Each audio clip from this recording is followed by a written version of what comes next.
एक अत्यंत गुरुत्वपूर्ण प्रसंग जो प्रसंग को लेकर विशेषकर ओडिशा रे किछि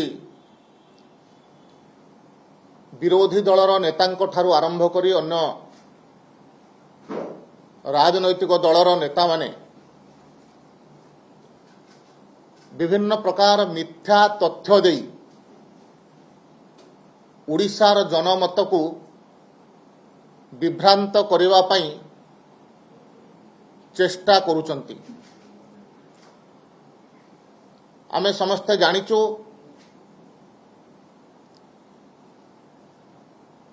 एमएमडीआर एक्ट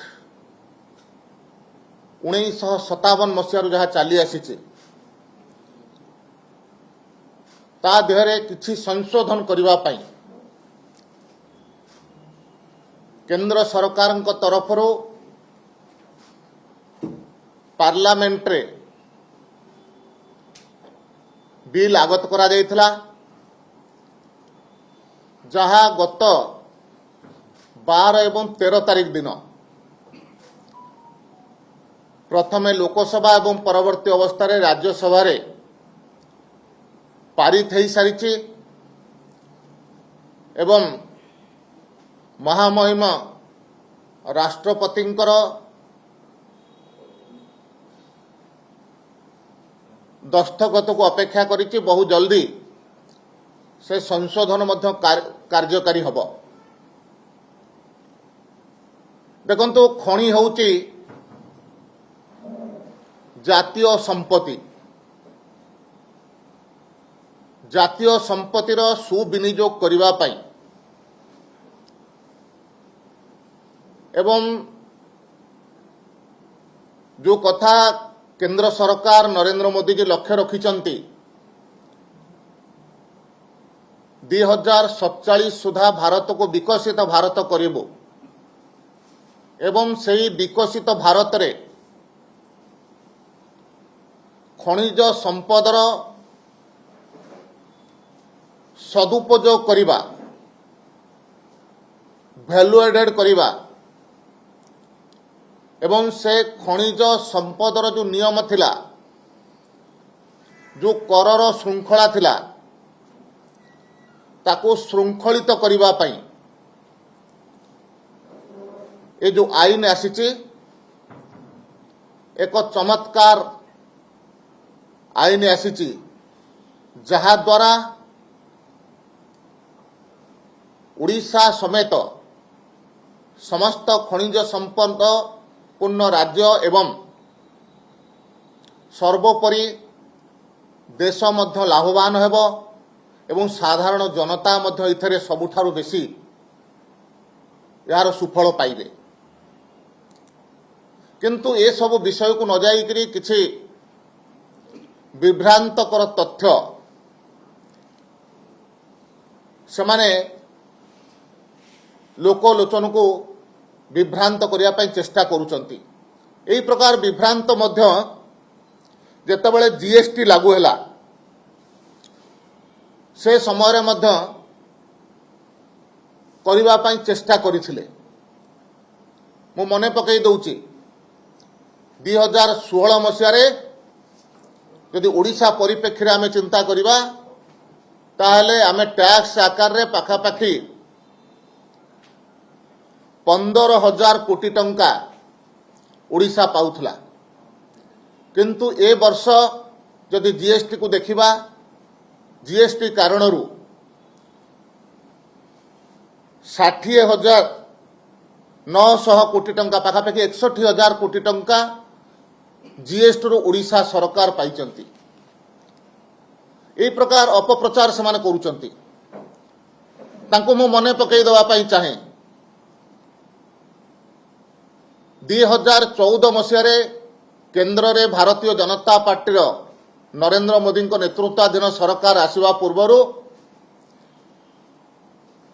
खणी टिकस बाबद बा खणीरू ओडिशा सरकार पाखापाखि 5,000 कोटी टंका पाउथिले। किंतु 2015 मसीह आईन आसिला परे खनि नीलाम एवं अन्यान्य सूत्रु आज ओडिशा सरकार पाखापाखि 10 गुण अर्थात 50,000 कोटी टंका राजस्व आकार रे पाउचंती एवं से समय रे मध्य जेतेबेले 2014-15 समय रे ये संशोधन आसीथिला सेतेबेले तत्कालीन ओडिशा सरकार मध्य आकु घोर विरोध करिथिला ओडिशा रे कुआडे खेती हेइ जिवो किंतु फल ओडिशा सपक्ष रे गला एवं आम समस्तंकर एक कथा मध्य ध्यान अछि जेबे ठारू नरेंद्र मोदी देशर दायित्व नैचंती सेबे ठारू कौनसी राज्यर कौनसी प्रकार खेती हेला परी से कार्य करी नाहंती विशेष करी पूर्व भारत एवं ओडिशा तांको समय रे आर्थिक दृष्टि एवं अन्यान्य सबु क्षेत्र रे सबुठारु अधिक लाभवान ओडिशा हिची जो माने एक कथा प्रश्न उठाउचंती सेमानंको प्रश्न जे सेमाने शासन व्यवस्था रे थिला बेले ओडिशा रे सबुठारु बड़ दुर्नीति खनि दुर्नीति हेइथिला एक कथा आमे कहि नाहु ए कथा सुप्रीम कोर्ट रो जज जस्टिस मदन लाकुर 2017 मसीह रे केस हैला WPC 114/2014 common cause versus government of India रे से कहले जे ओडिशा रे सर्वाधिक एवं सबुठारु महा दुर्नीति जेछि खनि दुर्नीति हेछि कहा समय रे हेतला आज कौन पाई भद्रलोकी देखई होउचंती तार उत्तर से दबा दरकार से खनि दुर्नीति रे जो माने क्षतिग्रस्त हेले जो ओडिशा क्षतिग्रस्त हला ता पाई कौन से करिसंती तार उत्तर ओडिशावासी को निश्चय दबार आवश्यकता अछि एवं ए जो व्यवस्था आसीची जो संशोधन आसीची ये संशोधन रे ओडिशा गोटे पैसा मध्य हरौ नाही गोटे कथा होचे जे जो टैक्सेस रे विभिन्न प्रकार टैक्स कर विभिन्न राज्य लगौथिले 13 प्रकार 14 प्रकार कर से माने लगौथिले कर रे समानता नथिला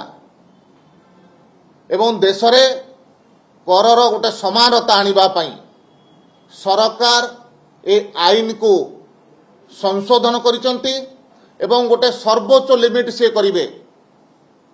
एई आधार रे समस्ते कर निर्धारित करि परिबे एवं जो प्रकार भावरे सीधा सड़क राज्य माने 90% खनिज संपद रो कर आकार रे से माने पाउथिले आज मध्य सेही प्रकार पाइबे एवं अन्यान्य हिसाब को देखिले पाखापाखि 96% अर्थ राज्य माने पाइबे केंद्र मात्र 4% अर्थ जहाँ आगुरु पाउथला सही प्रतिशत पाइबो किंतु यादरे श्रृंखला आसीबो ए श्रृंखलित कर व्यवस्था हेले किछि लोकंकर काहे कि असुविधा होउछ मत आश्चर्य लागुची एवं द्वितीय कथा जो आधार रे से माने कहउचंती मु सेमानो को मने पकई देवा पई चाहे ओरिसेड एक्ट जहाँ से माने 2004 मसीह रे करिथिले 2005 मसीहा डिसेम्बर मास 5 तारिख रे ओडिशार हाईकोर्ट जेतले रद्द कले से माने ता परवर्ती अवस्था रे पाखापाखि 18 वर्ष धरिकी क्षमता रे रहिले एवं 18 वर्ष क्षमता भितर से केस को कहीं गड़े चलले कौन पाई ओडिशा से केस रे जहाँ से माने चाहूथिले से केस रे जीति पारले नाही कोन पई से आज मध्य से केस चाली करी अछि एवं सबुठारु आश्चर्य कथा होउची से समय केंद्र रे कांग्रेस सरकार थिला एवं ओडिशा सरकारंकर ए आईन विरुद्ध रे जो दुईटी संस्था जाइथिले हाईकोर्ट को गोटे हला नालको जाइथिला केंद्र सरकारंकर संस्था शेषराम ओला सेते बेले केंद्रर से विभागर मंत्री थिले एवं द्वितीय ईस्टर्न जोन मिनरल एसोसिएशन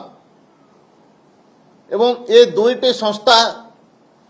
जाइथिले किंतु केंद्र सरकारंकर संस्था थिला आज सेही कांग्रेस सहित मिसिकरी ए जो प्रकार नाटक करुछन्ते नाटक को ओडिशावासी ग्रहण करिवे नाही एवं या द्वारा ओडिशार कौनसी क्षति हब नाही या द्वारा ओडिशार लाभ ही हब या द्वारा ओडिशारे निवेश आसीबो एवं या द्वारा खणी को आयुध करिकरी गढ़ी उठुथुवा विभिन्न शिल्प मध्य ओडिशार विकसित हब जहार लाभ ओडिशार युवक पाइबो जहार लाभ ओडिशा सरकार मध्य विभिन्न प्रकार कर आकार रे मध्य आउरी अन्य परोक्ष कर आकार रे मध्य पाइबे या निश्चित भाव रे ओडिशा पई अत्यंत लाभदायक होउथबा